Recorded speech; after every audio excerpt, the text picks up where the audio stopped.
On comparing the ratios find out whether the lines representing following of linear equation intersect at a point और are parallel और coincident. तो देखिए अगर दो lines intersect करती हैं किसी पॉइंट पर, ठीक है, तो a1/a2 होता है not equals to b1/b2। Sir ये क्या है?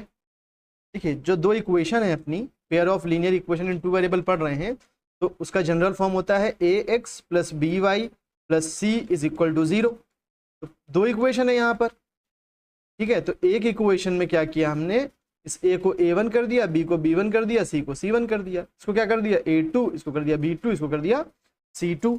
तो a1 a2 क्या होते हैं जो x के साथ लिखे हो, b1 b2 क्या होते हैं जो y के साथ लिखे हो, c1 c2 क्या होते हैं जिनके साथ xy ना हो। तो अगर a1/a2 का रेशियो b1/b2 के रेशियो के बराबर नहीं आया तो लाइंस कैसी है आपकी? इंटरसेक्टिंग लाइंस है, ठीक है, ये इंटरसेक्टिंग लाइंस है, ठीक है, इंटरसेक्टिंग लाइंस है। और अगर आपका a1/a2 b1/b2 के बराबर आ जाता है, a1/a2 b1/b2 के बराबर आ जाता है, तब हमें c1/c2 भी फाइंड करना पड़ेगा। अगर c1/c2 के बराबर ये आ गया तो लाइंस कैसी है? कोइंसिडेंट, मतलब एक दूसरे के ऊपर। कैसी लाइंस हो जाएंगी? कोइंसिडेंट लाइंस, मतलब एक दूसरे के ऊपर आएंगी दोनों लाइंस, ठीक है, दोनों लाइंस एक दूसरे के ऊपर। ये कैसी लाइंस है? इंटरसेक्टिंग लाइंस, ठीक है, ये लाइंस कैसी हैं? इंटरसेक्टिंग, एक दूसरे को इंटरसेक्ट कर रही है एक पॉइंट पर। और फिर तीसरा क्या होगा? a1/a2 और b1/b2 तो इक्वल आ गया, लेकिन वो c1/c2 के इक्वल नहीं आएगा, ठीक है। तो इस केस में लाइंस कैसी हो जाएंगी? पैरेलल लाइंस हो जाएंगी, इंटरसेक्ट ही नहीं करेंगी, पैरेलल लाइंस हो जाएंगी, इंटरसेक्ट ही नहीं करेंगी। अच्छा यहाँ पर क्या हो रहा है? लाइंस इंटरसेक्ट कर रही है, मतलब सॉल्यूशन कितना मिलेगा? एक सॉल्यूशन। जितने पॉइंट्स पर लाइन इंटरसेक्ट करेंगे उतने ही सॉल्यूशन मिलेंगे। लाइंस यहाँ पर इंटरसेक्ट किए एक पॉइंट पर, तो इंटरसेक्टिंग लाइंस जब होंगी तो सॉल्यूशन कितना होगा?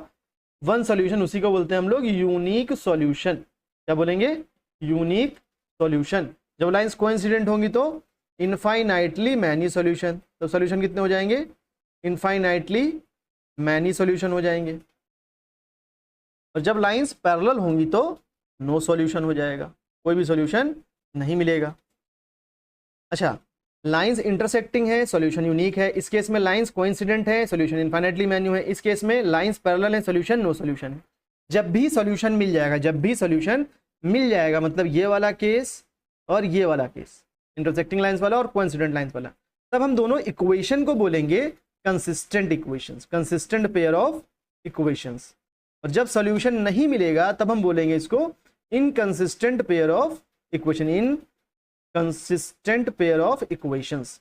यानी पैरेलल सॉल्यूशन के केस में इनकंसिस्टेंट होगा solution, sorry pair of equations, और इंटरसेक्टिंग लाइंस और कोइंसिडेंट लाइन के केस में सॉल्यूशन कैसा होगा? पेयर ऑफ लाइंस कैसी होंगी? कंसिस्टेंट होगी, ठीक है। अब आते हैं अपने क्वेश्चन पर। तो क्वेश्चन में बोला है कंपेयर करके हमें बताना है कि लाइंस इंटरसेक्टिंग है या पैरेलल है या कोइंसिडेंट है। पहला वाला क्वेश्चन देखें तो पहले वाले में 5x - 4y + 8 = 0 दिया है, 7x + 6y - 9 = 0 दिया है। तो यहाँ पर अगर हम a1/a2 करें, a1/a2 क्या आएगा? देखिए जो x के साथ लिखा होता है 5/7। b1/b2 फाइंड करें अगर, तो b1/b2 क्या आएगा? जो y के साथ लिखा होता है -4/6। दोनों सेम आए क्या? नहीं आए। मतलब a1/a2 not equals to b1/b2 आया। a1/a2 और b1/b2 इक्वल नहीं है। इसका मतलब लाइंस कैसी हैं? इंटरसेक्टिंग है इस केस में, ठीक है। लाइंस कैसी हो जाएंगी? इंटरसेक्टिंग लाइंस, ठीक है। अब आते हैं अगले क्वेश्चन पे, काफी इजी था, ठीक है। बात है अगले क्वेश्चन पर। तो सेकंड पार्ट में क्या बोला है? सेकंड पार्ट में इक्वेशन है 9x + 3y + 12 0 और ये 18x + 6y + 24 0। तो सेकंड पार्ट देखें अगर, तो सेकंड पार्ट में a1/a2 फाइंड करें अगर, तो क्या मिलेगा? 9/18 जो x के साथ लिखा है। देखिए a1/a2 मतलब जो x के साथ लिखा है, तो 9 1 जा 9 2 जा कितना हो गया? 1/2। b1/b2 फाइंड करें अगर, तो क्या हो गया? जो y के साथ लिखा है मतलब 3/6, 3 1 जा 3, 3 2 जा 6 यानी 1/2। दोनों इक्वल आ गए। तो अब c1/c2 भी हमें चेक करना पड़ेगा।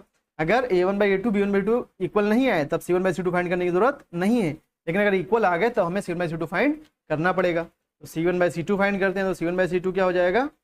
12/24। c1/c2 मतलब इनके साथ xy नहीं है, तो कितना हो गया? 12 1 जा 12 2 जा यानी 1/2। तीनों इक्वल आ गए, तो तीनों इक्वल आ गए मतलब a1/a2 b1/b2 c1/c2 इक्वल हो गए। तो लाइंस कैसी हो गई? कोइंसिडेंट लाइंस, ठीक है।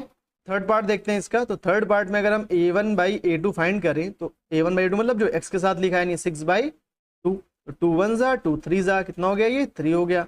b1/b2 फाइंड करें अगर, तो कितना हो जाएगा? ये -3/-1, माइनस से माइनस कैंसिल हो गया, कितना आ गया?